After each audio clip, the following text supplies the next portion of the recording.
Death Mage 248, the god of reincarnation's relatively honest ploy. The demon Empire of Vidal. This new name for the nation, suggested by Vandalyu and his companions, was accepted by nearly everyone. We expected you to be even more opposed to renaming the nation than you were to the construction of the enormous statue, but to think that you would accept the renaming within the day. Shayare said delightedly. Now then, we must do the necessary paperwork and make preparations for the ceremony before His Majesty changes his mind. That was quicker than expected. I was sure you would be protesting for a while, said Kurt. It seemed that Shayare and Kurt accepted it not because of the name, but because Vandalyu had suggested it himself. The actual new name of the nation didn't seem to be too important to them. Of course, many of the citizens were properly happy about the new name of the nation. The fact that it had been derived from Vandalyu's name and Vita's name was a positive factor. And those who grumbled as they reluctantly accepted the name did so for reasons other than the name itself. Why is there no tournament? I can't agree with this, shouted Godwin in a tantrum. Father, don't say such selfish things. And you're even drunk, said Iris, but her words seemed to be rather ineffective because of the alcohol that Godwin had consumed. Then let's all do some sparring instead. Please be satisfied with that, said Vandalyu. Really? All right. I've been interested in how strong you've become, in your skill that brought down a god of war. Godwin said. Hey, that sounds fun, said Borkus, joining in. Everyone who's free, gather round. We're sparring with Vandalyu. Vigero let out a happy roar. A sparring battle royale with Borkus and Vigero joining in as well. Everyone was unarmed, but it was an intense fight. Shockwaves flew through the air every time their fists collided, and spectators were left confused as their eyes tried to keep up with the figures that looked like blurs because they moved so quickly. The paperwork for the renaming of the nation continued quietly during the battle royale, and the city of Talishheim formally became Talishheim, the capital of the demon empire of Vidal. The victor of the battle royale was Braga. Everyone is too aggressive. If all the strong people defeat each other, they can't win in a battle royale. And King, you're too passive, he commented. The Demon King's fragments and soul destruction fighting technique aren't suited for sparring after all, said Vandalyu.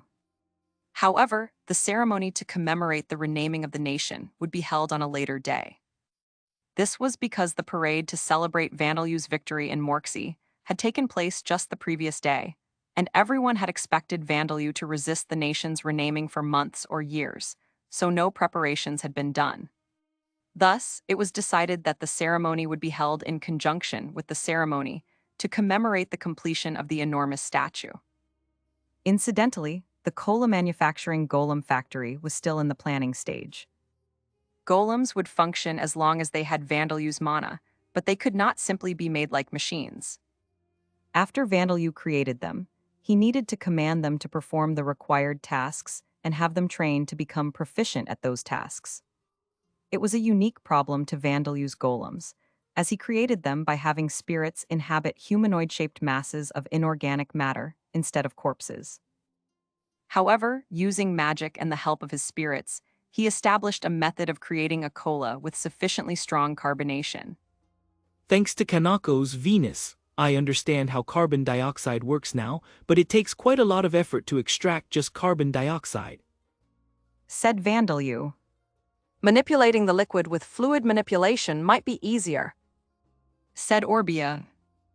Zadyrus would gather carbon dioxide from the air with wind attribute magic, and Orbia would manipulate the liquid. They couldn't produce large quantities like a proper cola factory, but this was enough for them to drink. There was also Ceres and Vestra's surgeries, but it seemed that they still felt apprehension towards surgery, so it was decided that the surgeries would not be conducted during their current stay in Talishheim.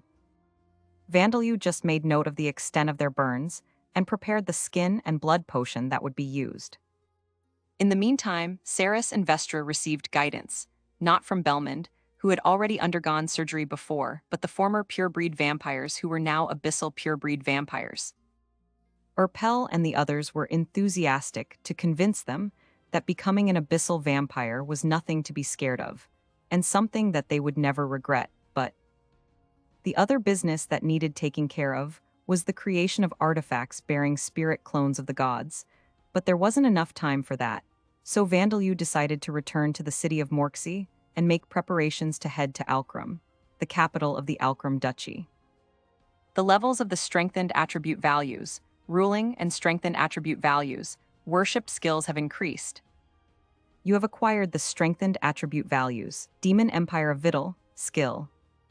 Having returned to the city of Morksey with Gufidgarn's teleportation, Vandalyu and his companions visited the merchant Edmund to consult with him about buying horses. Horses, not a carriage. Said Edmund with a slightly puzzled look on his face. Perhaps he couldn't be blamed.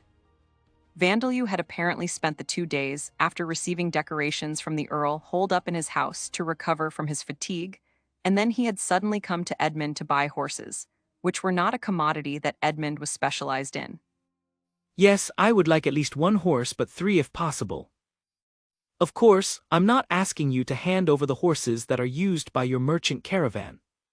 Said Vandalyu. Edmund was a traveling merchant with no fixed location, but he was the head of a merchant company, leading a caravan of 10 or so carriages that traveled from city to city.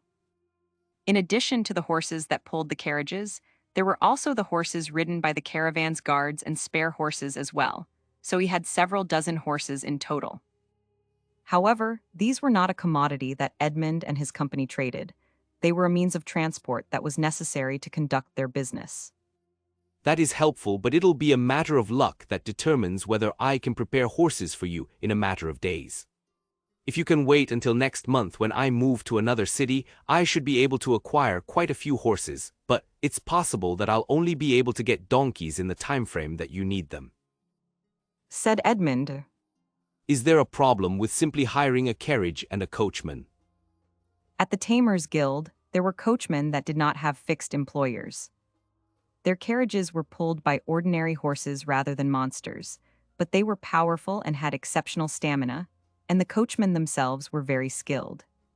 As a member of the guild, Vandalyu had the required connections, so he would certainly be able to hire a coachman as long as he was willing to pay. And yet, Vandalyu and his companions were not choosing this option. Yes. Vandalyu and his familiar Fang are shy around strangers. And we already have a carriage and coachman in mind.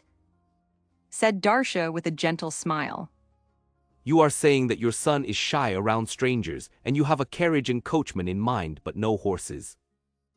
Edmund responded with a smile of his own that looked like it had been glued onto his face.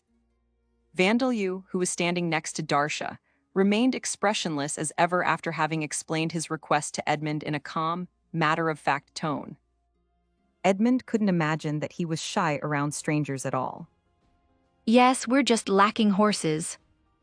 We could have Fang and the rats pull the carriage, but since they'll be attached to the carriage, they won't be able to guard the carriage properly during the journey. Said Darsha, continuing to give excuses. You liar. Edmund screamed in his mind. The fact that your son is shy around strangers is definitely a lie. But he did not voice his suspicions. I see. You intend to have your tamed monsters act as your guards for the journey. That would guarantee mobility and keep you safe even if you're attacked by bandits on horseback.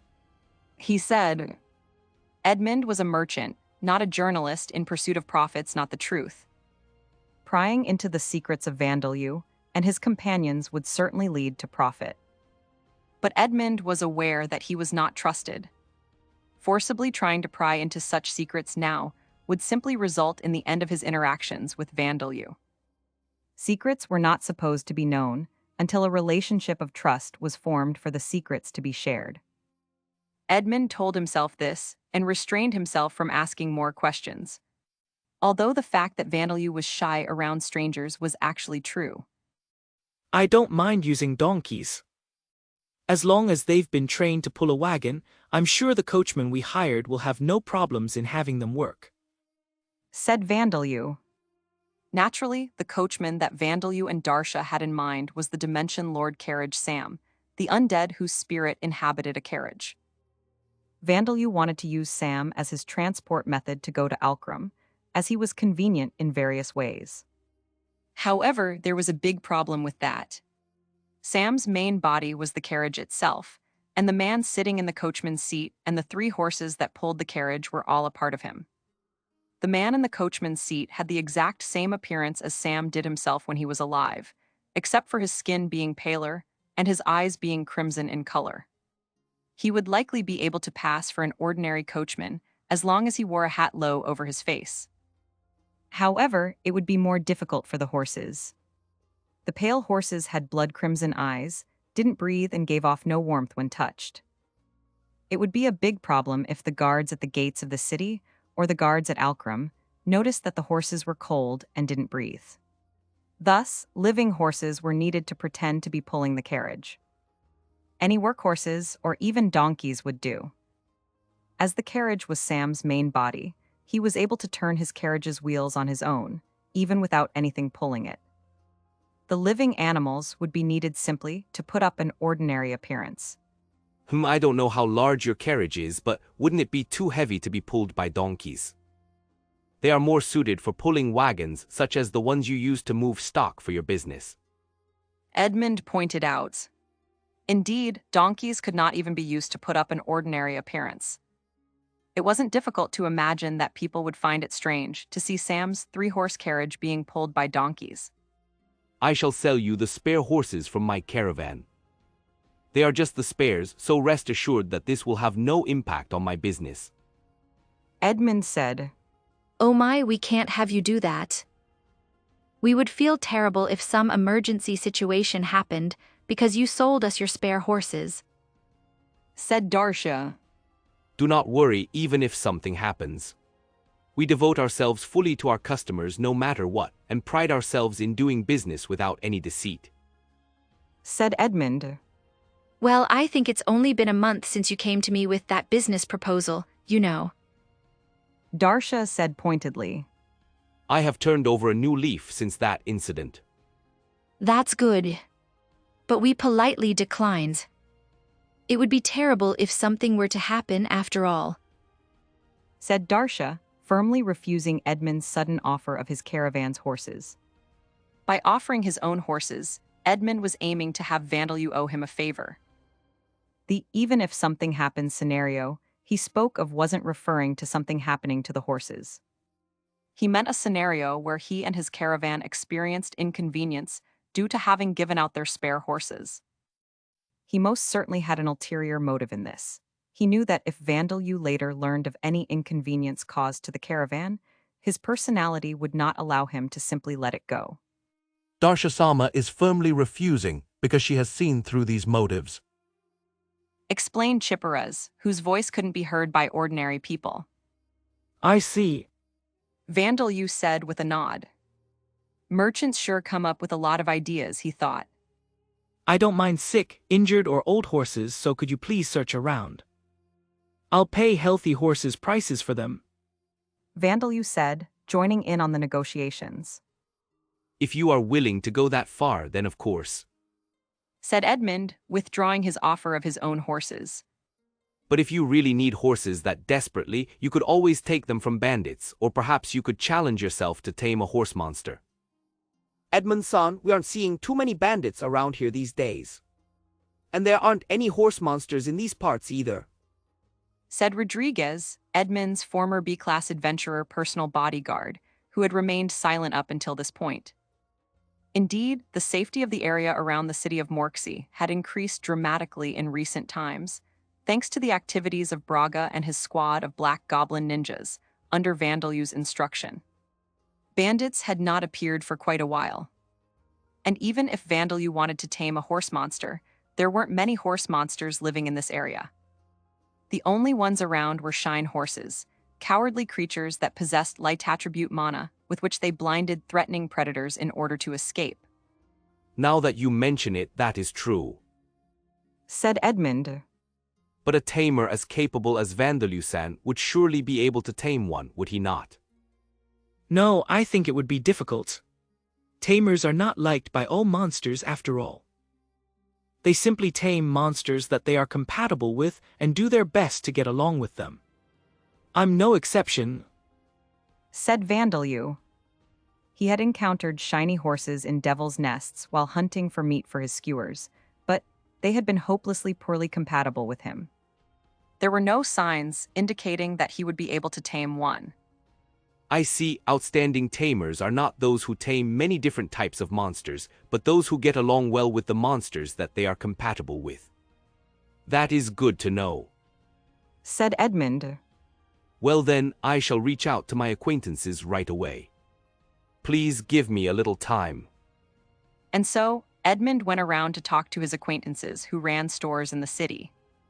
Vandaloo had offered extraordinary terms for a deal, so he was able to procure one horse right away. The horse I can get for you right away is an old horse. The owner was apparently looking to part ways with it once he was finished with his current business, said Edmund. He led Vandaloo to a barn where an old horse was tied up. It quietly looked at Vandaloo and the others with suspicious eyes. Vandaloo, Mararu, and the others gave a satisfied nod. The fact that he is glaring back without looking away shows that it is quite brave, said Vandaloo. as expected of a horse that has plenty of work experience. The rat sisters squeaked happily in agreement. Vandaloo, I think he's just scared. Its breathing is a little heavy, said Darsha. The old horse instinctively understood how threatening the rat monster sisters were, and it had simply become immobilized by fear. Incidentally, Fang was now so large that he had been unable to enter the barn, so he was waiting outside. The old horse might have entered a state of panic if Fang had entered as well.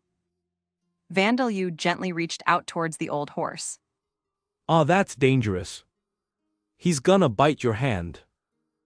The man who owned the horse shouted in warning.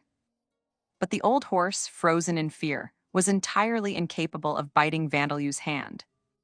It breathed heavily through its nose and simply stared at the white hand approaching its jaw with bloodshot eyes. It seems that this horse is more compatible with me than shine horses, said Vandaloo. He's behaving so well.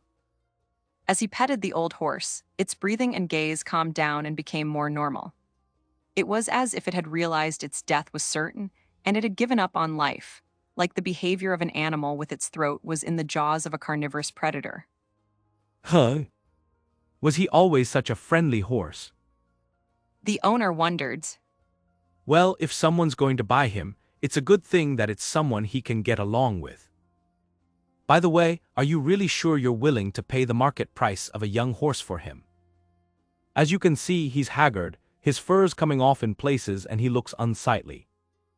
He's going to have less power and stamina than a young horse, too. Yes, it's fine. I'm sure he'll get along with all of us just fine, said Vandaloo. Does he have a name? No, I wasn't really told his name. I bought him a few years ago from someone else, you see. Vandaloo looked at the old horse, whose fur was thin and patchy in places. He looked up at its mane and gave a nod. Let's name you Mahan, he said, naming the horse for a word for mane in a language of origin. TLN, Mehen is the German word for mane. Having awoken from his spell of unconsciousness, Rodcourt brooded in anguish as he resumed Edgar's treatment. Now that Murakami's group has been destroyed, there are no more reincarnated individuals who are following my instructions to kill Vandaloo. What in the world am I to do? When it came to reincarnation, Rodcourt possessed a vast power that extended across multiple worlds. He was capable of having individuals reincarnated in other worlds, giving them an adult's body upon reincarnation, and even granting them special abilities, also known as cheat-like abilities. However, he was unable to interfere with living humans. It was also impossible for him to override their wills and force them to obey his commands. He was able to send commands to living recipients in the form of divine messages, but giving them commands was all he could do. Even if he sent commands telling them to kill Vandalyu, there was no force that compelled them to obey, so they could simply ignore him if they wanted to. Murakami's group had listened to Rodcourt's request because he had prepared a reincarnation into a fourth life for them as a reward, but such a reward was meaningless to individuals who saw no value in a fourth life. Thus, he was unable to kill Vandalyu, using the remaining reincarnated individuals who had already refused his request. Asagi Minami is already wary about Vandalyu, but he does not seem to have any intention of killing him. I let him be because I thought that he would at least help weaken Vandalyu, but no, he and his companions are currently weaker than Murakami was. There is no point in making them fight. Asagi and his companions were researching the Demon King's fragments, but they were yet to produce any results. Well, they had produced non-research-related results, such as sealing away some rampaging fragments of the Demon King, but even so, they were currently less capable than Murakami. There were only 3 in the group, the same number as Murakami's group. Even if they were to battle Vandalyu, they would simply be killed. With that being the case, I have no choice but to wait for more reincarnated individuals to die in Origin and become reincarnated in Lambda, but unfortunately, there were no signs of this happening anytime soon either. Rodcourt did not have the power to snuff out the reincarnated individuals' lives like candles, nor could he create a truck accident to kill them. He had no choice but to wait for them to die, whether it be by accident, disease, or murder. Now that the battle between the Bravers and the 8th Guidance was over, Origin was currently in a state of peace, at least on the surface. The Avalon, Rikudo Hijiri, seemed to be continuing his research into the death attribute and plotting conspiracies, but Rodcourt could see that the consequences of those actions would not come for some time. He had taken various steps to make sure that the reincarnated individuals would not die very easily, but he hadn't imagined that it would come back to bite him. Even if I sent a divine message instructing them to kill each other, nobody would listen. Telling them to commit suicide would have the same result, or Metamorph might have obeyed if she still had a mind of her own, but HMPH, she's showing slight signs of recovery. No, that isn't good news right now. Rodcourt muttered to himself. It would be more helpful if she were to die of starvation, he thought as he quickly checked the current states of the other reincarnated individuals. As he was only checking them very quickly, he did not notice that reincarnated individuals such as Metamorph and Druid had received Vandalyu's divine protection, and thus did not investigate how that had come to be. And since Rodcourt was not interested in anything other than the reincarnated individuals, it didn't occur to him to look into Amamiya Hiroto and Mei. If he had investigated them, he would have been enormously troubled as to how to deal with them. The fact that he could not directly interfere with living people was just as true in Origin as it was in Lambda. Rikudo Hijiri is continuing his unsightly research, but he will surely be unable to harness the death attribute. That is fine, but it will still be some time before he makes a move, Rodcourt thought. To think that I would be anxiously waiting for the reincarnated individuals to kill each other.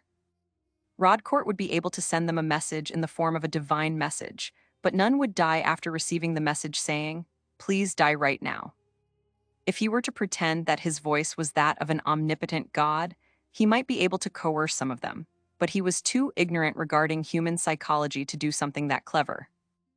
It could even have the opposite effect of making the reincarnated individuals suspicious, which would cause a troublesome situation when they really died. With that said, it was unbearable for Rodcourt to simply twiddle his thumbs and watch things unfold. Thus, he thought of 2 plans, both of which were possible for him to carry out right now. The first was to create new reincarnated individuals. He did not have the time to prepare new cheat-like abilities for them, but he would select dead individuals who could potentially form a force to kill Vandalyu, from all the worlds whose reincarnation he controlled, including Lambda, Earth, and Origin, and send them to Lambda. However, I do not have the time to send them to another world to gain experience first, like I did with Amamiya Hiroto and the others. they must be individuals who are already considerably strong after just one lifetime. Considering that, Lambda is very troublesome. Blasted, primitive world whose inhabitants have no good qualities but the ability to fight. Reincarnated individuals from worlds like Earth that had no statuses, skills and magic would not be able to defeat Vandalyu or even his subordinates. Lambda was a world where any person with average athletic ability would be able to defeat a rank 3 monster if they worked hard, the equivalent to defeating a grizzly bear with a primitive weapon like a sword or a spear. Even a genius warrior of a world like Earth would be on the same level or even worse than a mediocre adventurer in Lambda. Considering that Murakami had stood no chance against Vandalyu, even after being strengthened by Rodcourt's divine protection and spending over a year to prepare, it would be impossible for someone reincarnated from Earth even if they were trained for a long period of time. There were several other worlds whose reincarnation Rodcourt controlled where magic existed, like Origin, as well as worlds with statuses and skills. Sending strong individuals from such worlds could yield some hope of victory. But there are no worlds in which individuals strong enough to stand up against Vandalyu and his allies die on a regular basis. Rodcourt lamented. The most powerful individuals in such worlds would not simply die conveniently. This would require Rodcourt to wait until it happened, but it would at least serve to distract him from his own sense of powerlessness. But distracting myself will not solve the current situation. I suppose my other plan is the most realistic thing to do after all, giving my divine protection to the heroes being trained by the gods of Alda's forces.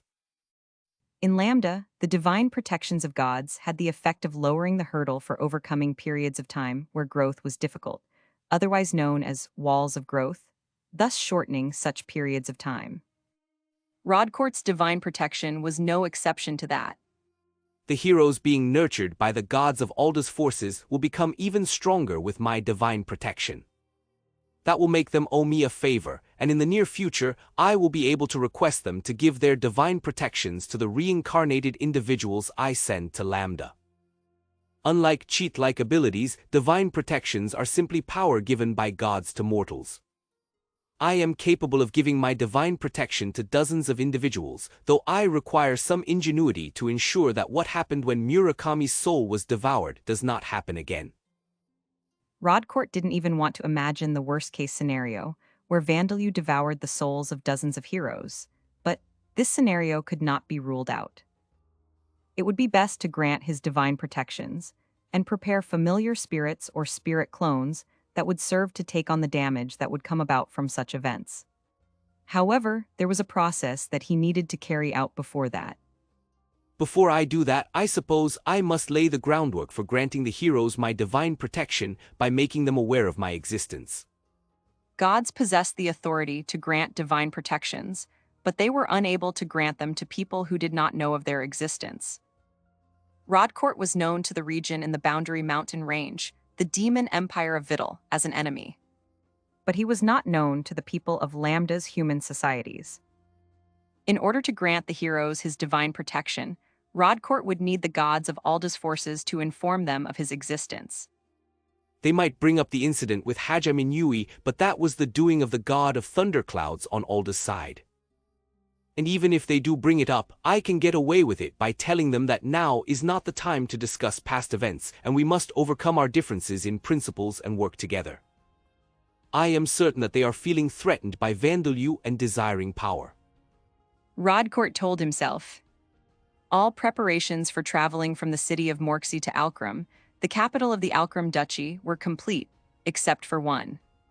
There had been no real problems with the registrations at the Commerce, Adventurers, and Mages guilds. Vandalyu had been wary in the Hartner Duchy as well, but no events like delinquent adventurers picking a fight had occurred here either. However, Vandalyu had put his attendance of Adventurers' School on hold, so he was F-class at the Adventurers Guild. According to Berard, he could not bend the rule of not allowing underage adventurers to progress to E-class or above without attending Adventurers' School, as he was just the head of a guild branch of a somewhat large city. I know that you are certainly as capable as an E-class adventurer, or to be more precise, at least as capable as a B-class adventurer. I know that, but we are an organization, and there are rules that cannot be broken. Berard said with an apologetic expression. And you're too much for our adventurers' school to handle. You should speak to the guild master of the Alcram Duchy Adventurers Guild headquarters about it. No, I don't mind, since I do intend to attend the school. And even if I can't accept dangerous commissions from the Adventurers Guild, I can still go into devil's nests and dungeons. Said Vandalyu. He didn't think that he would have a lot to learn from Adventurers School. But if not attending would cause a problem with the system, he thought it would be best to attend the school, earn his credits, and graduate as fast as possible. In the meantime, Vandalyu would be able to do various things at the same time. He would continue spreading the religion of Vita in human society, secretly teleport back to the demon empire of Vittel, and conduct investigations into the movements of Heinz and his party to see if they had made a return. And it was possible that he would meet promising individuals at the Adventurers School. Thus, he didn't consider it to be a waste of time. There were also various other things to do, such as having meetings with the owners of the food carts on Vita Street, organizing for starving wolf security employees to acquire supplies for his business when he wasn't around, and sorting out security measures for various places, including the orphanage. And he wouldn't forget to secretly position Demon King familiars in the Starving Wolf Security Company building and the orphanage. And also, there was the matter of the dungeon rampage caused by Hajam Fitan. Earl Morksey had requested an investigation into the dungeon used for the rampage and named Kanako, Melissa, Doug, Simon, and Natania to carry the investigation out. Investigating whether there is a new devil's nest or dungeon that has appeared near the city, and if there is, investigating inside. Said Simon. The city was attacked by a monster horde of that size, so I suppose it's normal to think that a dungeon might have appeared, but... Said Kanako. These kinds of requests are normally handled by C-class or even B-class adventurers, right? I wonder why we were specifically named when we're just D-class. Said Melissa. Well, I supposed I could guess the answer to that. Yeah, I know the answer too. He couldn't name Vandalyu because he's F-class, and Darsha-san isn't even an adventurer. He only named us because we're his companions. Said Doug. Don't complain so much. Said Kanako. Considering the Earl's position, I don't think we can blame him for requesting an investigation. He's likely aware that you're more capable than D-class adventurers, too. With that, he finished his registration at the Tamers Guild. The next day, he had men, who had become a rank 2 lesser demon horse overnight, pull Sam's carriage in the direction of the nearest devil's nest. Skill explanation. Strengthened attribute values, Demon Empire of Vittel. A skill that strengthens the attribute values of the user while they are inside any territory administered by the Demon Empire of Vittel, while they are with its citizens, while they are performing government or military duties, and while they are doing something for the benefit and safety of the Empire. Monster explanation. Lesser demon horse. Horses that have become monsters. They are rank 2. Horses that have a smaller size, closer to that of a pony, and horses that are very old tend to become these monsters. Physically capable horses such as military horses usually become rank 3 demon horses, and in some occasional cases, other kinds of horse-type monsters.